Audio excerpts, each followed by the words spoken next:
Hello guys, welcome to share Bazaar. लिए जाएं आज के सारे important stocks in news. Harshada, good morning. Good morning Ashish. दो बिग बॉयज के साथ शुरुआत होगी, ओएनजीसी और भारती एयरटेल।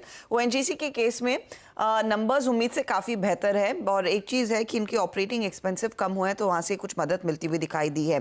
तो प्रॉफिटेबिलिटी भले ही 9% घटकर आई हो, 8,938 करोड़ का आंकड़ा, जहाँ पर मार्केट ने अनुमान लगाया था कि 8,373 करोड़ तक स्लिप हो सकता है।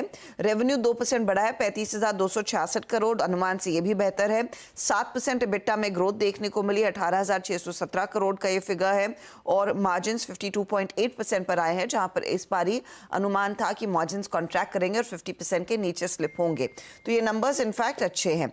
दूसरी तरफ भारती एयरटेल, भारती के केस में प्रॉफिटेबिलिटी का आंकड़ा फार बियॉन्ड एक्सपेक्टेशंस, 4,160 करोड़ का फिगर कंपनी ने पोस्ट किया है। 3620 करोड़ का अनुमान था, लेकिन अगर आप रेवेन्यू देखेंगे 2% ही बढ़ पाया है।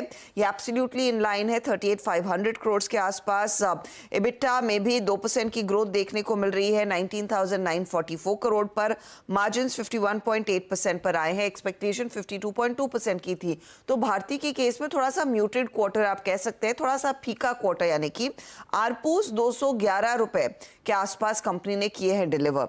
इनफैक्ट यहाँ पर हेक्साकॉम भी मैं साथ में मेंशन करना चाहती हूँ, जहाँ पर मुनाफा, हेक्साकॉम का परफॉर्मेंस भारती के सामने ज्यादा बेहतर आपको दिखाई देगा। 511 करोड़ का मुनाफा, 2% से ज्यादा की ग्रोथ रेवेन्यू में देखने को मिली है, 1910 करोड़। हालांकि एबिटा पर प्रेशर आया और मार्जिन्स भी थोड़े से कॉन्ट्रैक्ट हुए हैं। आज इंपॉर्टेंट रहेगा वॉच करना कि टाटा केमिकल्स पर मार्केट का क्या रिएक्शन आता है, क्योंकि टाटा केमिकल्स के केस में मुनाफा 67% घटकर आया है 190 करोड़ पर। रेवेन्यू में 10% की गिरावट आई है, 3789 करोड़ का ये फिगर है। एबिटा 45% घटा और मार्जिन जो 24-24.5% के थे घटकर 15% पर आ गए। तो वैसे देखें तो नंबर्स काफी पेनफुल दिखाई दे रहे हैं। बीईएमएल का लॉस थोड़ा सा कम हुआ है, 70 करोड़ के आसपास आया। पिछले साल इस क्वार्टर में करीब 75 करोड़ का था। रेवेन्यू में करीब 10% तक की ग्रोथ जरूर देखने को मिले, 634 करोड़ का ये फिगर है। तो इम्प्रूवमेंट है नंबर्स में। दीपक नाइट्राइट, ये परफॉर्मेंस अच्छा है, 35% का इजाफा, मुनाफे में 202 करोड़ का मुनाफा आया है। रेवेन्यू 22% बढ़कर 2,167 करोड़ के आसपास आता हुआ। 47% की ग्रोथ कंपनी के एबिटा में है, 309 करोड़ का आंकड़ा कंपनी ने डिलीवर किया है और मार्जिन्स एक्सपैंड हुए, 12% से बढ़कर 14% पर आए हैं। तो दीपक नाइट्राइट का अच्छा परफॉर्मेंस। ब्रिगेड एंटरप्राइजेस के लिए एक स्ट्रॉन्ग क्वार्टर उभर कर आया है।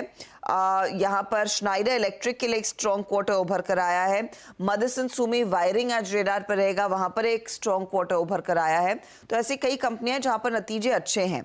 खराब नतीजों में सिरमा एसजीएस, और सिरमा में स्पेसिफिकली हाईलाइट कर रही हूँ क्योंकि ये एक बहुत टाउटेड स्टॉक रहा है पीएमएस स्कीम्स में, कई रिटेल निवेशकों के हाथ में है और वहां पर परफॉर्मेंस Q1 में अच्छा नहीं है। जेएसएफसी का भी परफॉर्मेंस इनफैक्ट थोड़ा सा खराब ही है। तो ये नंबर्स की बात हुई।